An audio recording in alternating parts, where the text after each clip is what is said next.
எல்லா எக்ஸ்யூவிலையும் வந்து பார்த்திங்கன்னா உங்களுக்கு வந்து கிளச்சுக்குன்னு தனியாக ஆயில் கொடுத்துருப்பாங்க. இந்த வரைக்கும் பாருங்கள், இதுதான் கிளச்சுக்கு உண்டான தனியான ஆயில். அதாவது மஹிந்திரா, பொலீரோ,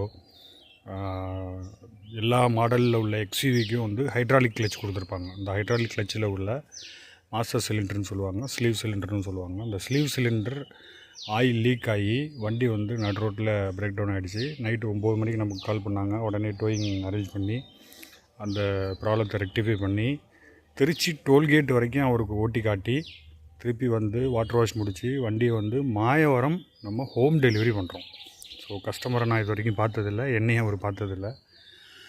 இப்போ வந்து மாயவரத்துக்கு வந்து வண்டி ட்ராப் போகுது. வணக்கம், இது உங்கள் Shri Sai car care, Thanjavur Mathakottai road. So இந்த மாதிரி வந்து ஒரு ஹைவே வரீங்க அப்படின்னா எல்லா ஆயிலையும் செக் பண்ணிக்கங்க. நான் நிறைய வீடியோவில் சொல்லியிருக்கேன். கூலண்ட் பார்த்துக்குங்க, பிரேக் ஆயில் பார்த்துக்குங்க, கிளச் ஆயில் பார்த்துக்குங்க, விண்ட்ஷீல்டு வைப்பர் வாட்டர் பார்த்துக்குங்க, பேட்டரியோட ப்ளஸ் மைனஸ் பார்த்துக்குங்க, இன்ஜின் ஆயில் லெவல் பார்த்துக்குங்க, ஏதாவது அப்நார்மல் சிம்டம்ஸ் இருக்காங்கிறத செக் பண்ணிக்கங்க. ஒரு ஹைவே வரதுக்கு முன்னாடி 2 நாளைக்கு முன்னாடி இதை செக் பண்ணிட்டீங்கன்னா இந்த மாதிரி ஒரு ப்ராப்ளத்தை வந்து தவிர்க்கலாம். இது வந்து ஒரு பயனுள்ள தகவல். நன்றி, வணக்கம்.